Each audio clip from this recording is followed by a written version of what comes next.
ट्रकों के काफिले पर अटैक में 5 लोगों की मौत हुई है। हमले में धू धू कर जल उठे ईरानी ट्रक और अब इस पूरे मामले में 5 लोगों की मौत की खबर इस अटैक में सामने आ रही है। ईरानी ट्रक, ड्रोन और एयरक्राफ्ट से ईरानी काफिले पर यह हमला हुआ है, यानी कि कुछ उसी तरह से इन हमलों को अंजाम दिया गया जिस तरह से कल देर रात भी ईरान में 6 अलग अलग शहरों पर हमलों को अंजाम दिया गया था। मनीष झा हमारे साथ जुड़े हुए। मनीष, कुछ वैसे ही हमले अंजाम दिए गए और टारगेट पर ईरानी रेवोल्यूशनरी गार्ड कॉर्प्स के ट्रक, जैसे कल रात देर रात हुआ था। निश्चित तौर पर करुणा, बस अंतर इतना ही दिख रहा है कि अगर इतना मान भी लिया जाए कि वहां ईरान के अंदर जो हमले हुए उसमें इंटरनल संगठनों की मदद ली गई हो, लेकिन सीरिया के इलाके में आईआरजीसी के ट्रकों के काफिले पर हुए हमले इस बात को साफ तौर पर साबित करते हैं कि निश्चित तौर पर इसमें नाटो ताकतों का हाथ होगा। ये जूस और आइसक्रीम शॉप चलाते हैं और हर महीने 3 लाख तक कमाते हैं। आपको शुरू करना है, इनसे सीखना है तो फ्रीडम ऐप को अभी डाउनलोड कीजिए।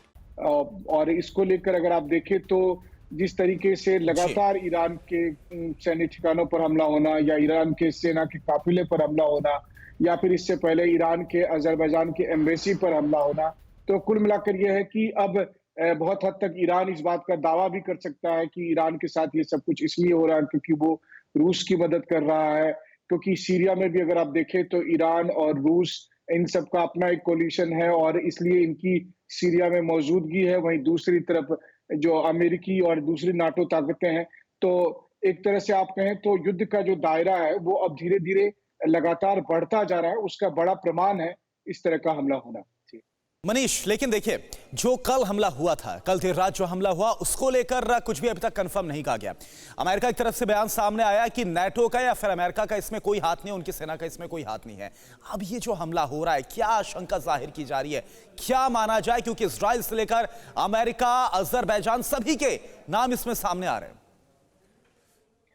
बिल्कुल, देखिए, इसमें तो कोई दो राय नहीं है कि ईरान को लगातार टारगेट किया जा रहा है। सबसे पहले अजरबैजान एम्बेसी पर हमला हुआ, उसके बाद फिर इस्फहान शहर में, ईरान की इस्फहान शहर में मिलिट्री ठिकाने पर हमला हुआ और अब सीरिया के इलाके में हमला हुआ। लगातार हो रहे हमले एक दूसरे से लिंक जरूर स्थापित कर रहे हैं।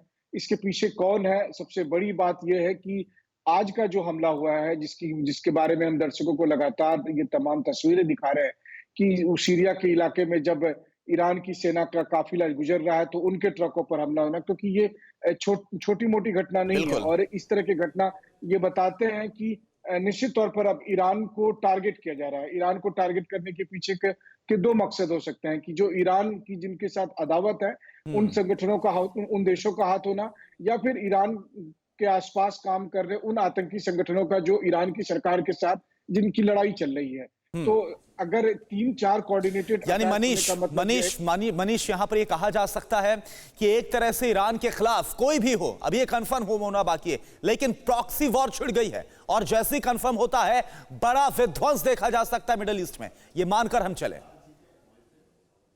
बिल्कुल, देखिए, क्योंकि ये भी हमें समझना पड़ेगा कि ईरान के पास भी खतरनाक मिसाइल और दूसरे हथियार है। ईरान के पास ड्रोन है, वो ड्रोन जो कि रूस लेकर यूक्रेन में जंग लड़ रहा है। तो वैसी, और तीसरी बात यह है कि ईरान की सरकार पर एक दबाव होगा कुछ कर दिखाने के लिए। तो एक बार जैसे ही ये आइडेंटिफिकेशन हो जाती है कि ईरान पर लगातार कौन हमले कर रहे हैं, तो वैसी स्थिति में ईरान की सरकार पर इतना दबाव होगा कि ईरान फिर एक प्रतिक्रिया में कोई कार्रवाई करेगा। और कार्रवाई करने का मतलब है कि मिडिल ईस्ट में एक नई जंग छिड़ेगी, एक नया मोर्चा बनेगा। और मुझे लगता है कि ये सब कुछ तब हो रहा है जबकि खुद अमेरिका के विदेश मंत्री उस इलाके में मौजूद हैं। कल वो इजिप्ट पहुंचे थे, आज इजराइल पहुंच रहे हैं। और वैसी स्थिति में ये सारी जो घटना घट रही है, इससे रूस और यूक्रेन के अलावा जब जंग और अधिक विस्तृत होगा तो फिर वो बहुत हद तक नामुमकिन हो जाएगा उसे नियंत्रण में करके रखना कि अब मिडिल ईस्ट के किन किन देशों तक वो आग को कैसे फैलने से रोका जा सके। जी, और देखिए मनीष, अब क्या जानकारी मिल रही है, क्योंकि ईरानी रेवोल्यूशनरी गार्ड्स कॉर्प्स के ट्रक बताए जा रहे हैं जिन 25 ट्रकों पर ड्रोन के जरिए हमला हुआ, क्या जो सैन्य सामान है वो इसमें मौजूद था? और लगातार यही कोशिश हो रही है, जो कोई भी कोशिश कर रहा है वो सैन्य तौर पर किस तरह से कमजोर किया जा सके, ईरान को ये पूरी कोशिश है। जी हाँ, बिल्कुल, देखिए, जो सेना का काफिला था, जो 25 ट्रक थे, उसमें सैनिक भी थे और कहा जा रहा है कि उसमें सेना के हथियार भी थे। और ये सब सीरिया इराक के बॉर्डर पर जो अबू कमाल बॉर्डर है, उस बॉर्डर पॉइंट पर से जब ये गुजर रहे थे तब ये हुआ हमला। और कम से कम 5 ट्रक, उस पर सवार जो ड्राइवर और ड्राइवर के साथ के जो असिस्टेंट हैं, ये सब मारे गए हैं। कितने मात्रा में सैनिक मारे गए हैं या कितना हथियार का नुकसान हुआ, ये अभी तक नहीं पता चल पाया।